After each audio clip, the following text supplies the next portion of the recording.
Hola, maestro, ¿cómo estás? Muy buenos días en este domingo, que parece que va a ser caluroso, ¿verdad?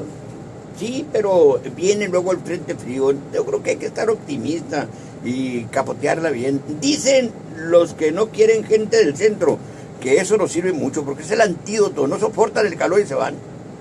Bueno, pero también llegan muchos y se quedan, hombre. Los que se quedan a chambear, ¿no? Y ya duro y ves, macizo. ya ves el poblado Miguel Alemán, Sí, ¿no? Con todo lo que es. con triquis y con diferentes etnias. Y también gente muy abocada a la cuestión del campo, porque tiene que haber resistencia y no estar en el trabajo rudo este. Y el verano, pues nos obliga a que estemos pendientes de ellos. Los que saben del asunto, los que conocen del clima, tienen que cuidarlos y no dejarlos trabajar durante las horas picos. Tienen que saber en qué momentos trabajar. Exactamente.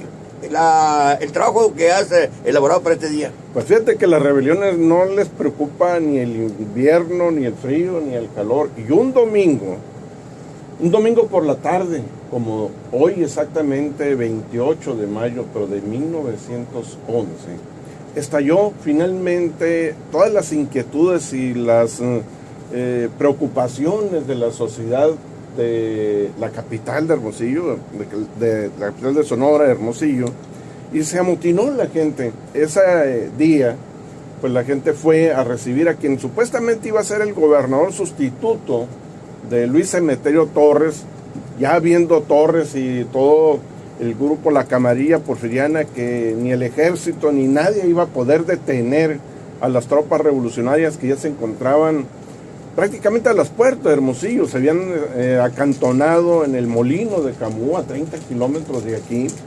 Pues decidieron huir de la ciudad y agarrar camino rumbo a Estados Unidos, así como Porfirio Díaz, que también había renunciado, lo igual que Ramón Corral, pero se habían tomado camino hacia Europa.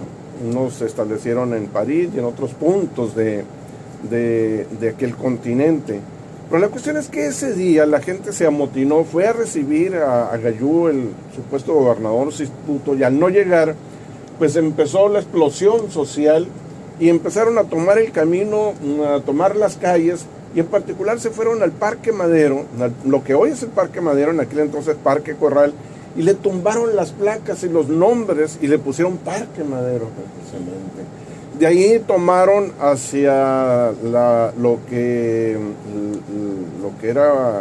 hoy es la calle Cerdán, y también le cambiaron los nombres que en aquel entonces tenían, que era calle Don Luis, y finalmente fueron a lo que era el mercado Luis Emeterio Torres, le pusieron Pascual Orozco. Curiosamente es una de las primeras reacciones que tiene toda sociedad cuando explota en sus rabias, en sus corajes.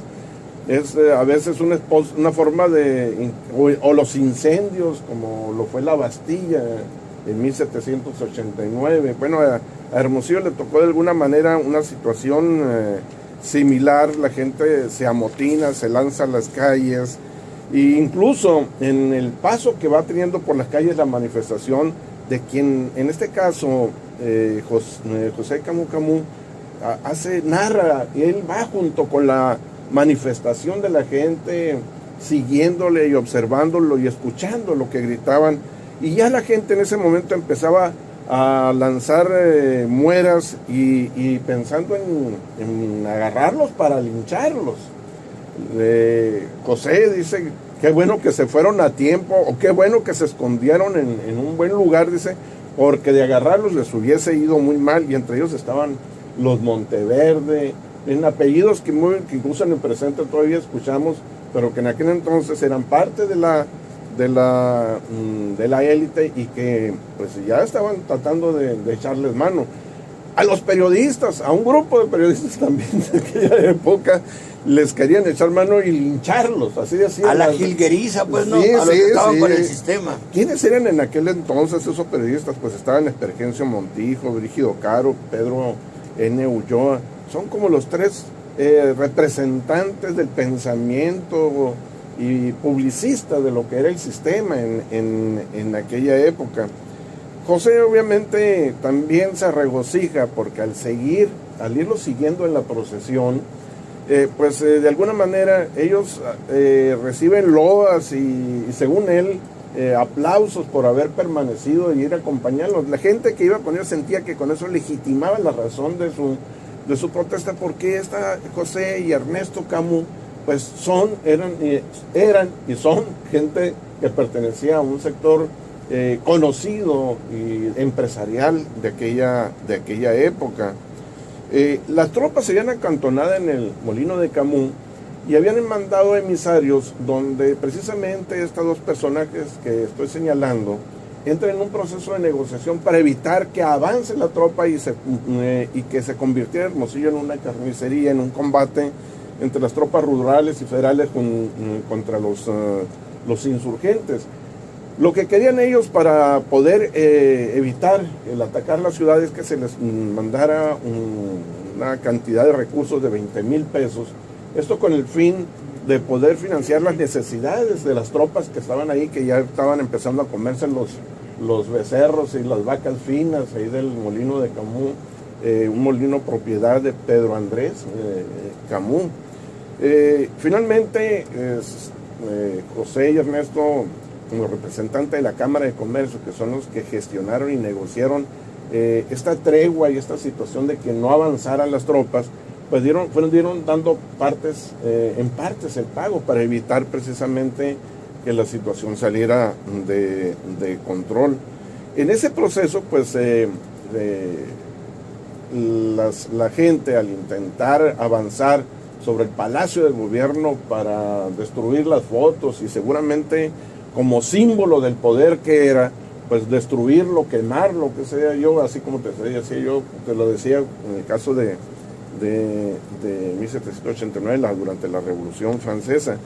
Pero al intentar avanzar la manifestación, pues las tropas rurales entraron a punta de machete, a propósito, y de carga de caballería, y en eso pues fallecieron un niño que andaba en medio de este conflicto, fallece por los golpes de los caballos, pero también alguien ahí se asusta con las manifestaciones y le da infarto y también fallece.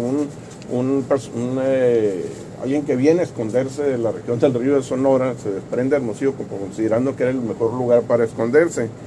Ya para el 30 de mayo hay un nuevo intento de manifestación, pero ante las circunstancias de un día antes, del día 30, del día 29, lo que hacen es ya negociar la salida de Avelino Espinosa, que era el gobernador sustituto de Luis Emeterio Torres, y llega en su lugar Francisco de Paula Morales. Francisco de Paula Morales era un propietario, ganadero y agricultor de la región de Ures, y con parentesco con la misma familia Camus. Es decir, que el puente del lugar donde se establecen las tropas esperando la relación de donde se desprenden las tropas, que es de Ures, y esta relación con Francisco de Paula Morales, una relación de parentesco, pues fue clave en este proceso de negociación, donde va a haber varios gobernadores durante varios días, hasta que finalmente quien termina llegando meses después al poder, pues va a ser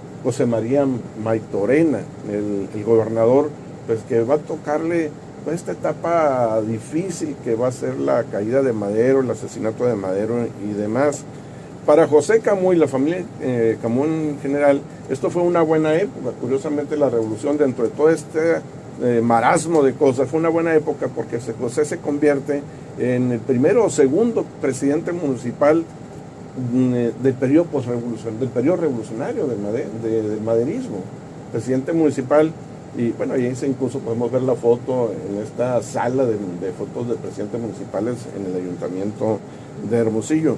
Lo cierto de toda esta situación, ese domingo, lunes caluroso, intenso, y que se estaba resintiendo mucho, es que día antes José Camus había mandado pedir de Nueva York abanicos para enfriarse refrescarse en esos días tan calientes.